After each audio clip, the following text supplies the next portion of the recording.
কাঠফাটা রোদে তেলের পাম্পের সামনে মোটরসাইকেল ও গাড়ির অন্তহীন সারি। ট্যাঙ্ক ভরা শেষ হতে না হতেই সিটের তলা থেকে বের হয়ে আসছে তেলের বোতল কিংবা হরেক রঙের প্লাস্টিকের ড্রাম।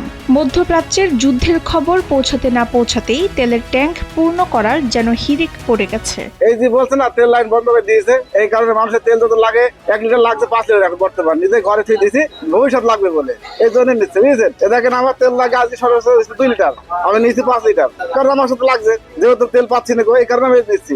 একই অবস্থা সবার জন্য। কেউ বাইকের ট্যাঙ্ক ফুল করছেন, কেউ আবার ভবিষ্যতের কথা ভেবে সাথে নিয়ে আসা বড় কন্টেইনারেও তেল ভরে নিচ্ছেন। পকেটে টাকা আর হাতে কন্টেইনার নিয়ে সবাই যেন আজ এক অসম প্রতিযোগিতায় নেমেছে, যেখানে যুক্তির চেয়ে আতঙ্কই বেশি দাপিয়ে বেড়াচ্ছে। তাছাড়া পেট্রোলের পরিবর্তে অকটেন দেয়ায় প্রয়োজন মিটছে না বলে অভিযোগ করেছেন ক্রেতারা। আমি তেল দিচ্ছি ভাই পেট্রোল, কিন্তু পাম্পে তো দিচ্ছি অকটেন। সমস্যা বলতে তো আমি তো পেট্রোল ইউজ করি গাড়িতে, এখন অকটেন দিচ্ছি, এখন অকটেন তো কোনোদিন আমি মোটরসাইকেলে ঢোকাই নাই। দিলে কি হবে না হবে আমি তো দিতে বুঝতে পারছি, মানে ব্যয়বহুল হবে আর কি। এখন এরা বলছে যে পেট্রোল নাই, তাই তো বলছে। মেহেরপুর সদর, মুজিবনগর আর গাংনী উপজেলার চিত্রটা এখন ঠিক এমনই অস্থির। মাঠের সেচ কাজ বন্ধ হয়ে যাওয়ার ভয়ে কৃষকরা হন্য হয়ে ডিজেল খুঁজছেন। ইসরায়েল ইরান যুদ্ধের দামামা যত বাড়ছে, চাষিদের কপালে চিন্তার ভাঁজ ততটাই গভীর হচ্ছে।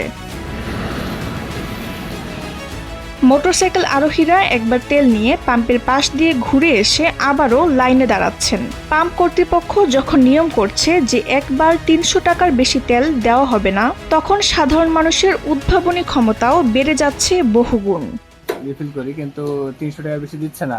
হ্যাঁ, এই জন্য বারে বারে হয়তো আশা লাগতে পারে। সব জায়গায় তেলের সংকট, অন্য জায়গায় তো এখানে তাও 300 দিচ্ছে, ওখানে মনে হয় 200 টাকার বেশি দিচ্ছে না। সেসব কোম্পানির ওপরে এটা হল করছে তারা। হ্যাঁ, এটা তেল করা বন্ধ করছে, সামনে হয়তো সংকট দেখা দিতে পারে। তবে জ্বালানি তেলের এই অস্বাভাবিক চাহিদার বিষয়ে পাম্প ম্যানেজাররা বলছেন ভিন্ন কথা। সরবরাহ কিছুটা কম থাকলেও কিছু সময় গেলে সংকট থাকবে না। তবে মানুষের মনে ঢুকে যাওয়া অমূলক আতঙ্ককে কোনোভাবেই থামানো যাচ্ছে না। বোঝানো যাচ্ছে না যে যুদ্ধের আগে এই হুজুকে তেল কেনাই বরং বাজারে বড় সংকট ডেকে আনতে পারে। মানুষের চাহিদা তার 100 টাকা, সে চাইছে 500 টাকা, এবং তার 200 টাকা, সে চাইছে 800 টাকা। এইভাবে আমরা তেল থেকে আমাদের তেল সংকট হয়ে যাচ্ছে, কিন্তু এটা মানুষ কিন্তু সংকট তৈরি করে দিচ্ছে। কিন্তু আমাদের যেটা অ্যালাউড আছে আমরা সেটা আমরা মানুষকে 200 টাকা, 100 টাকা যার যেরকম প্রয়োজন তাকে সেটা আমরা দিচ্ছি। এটা আতঙ্ক হওয়ার কিছু কারণ নেই। সাময়িকভাবে 2-1 দিনের জন্য এরকম হবে, আবার তেল আসছে, আমরা পুরোপুরি তেলটা দেবো।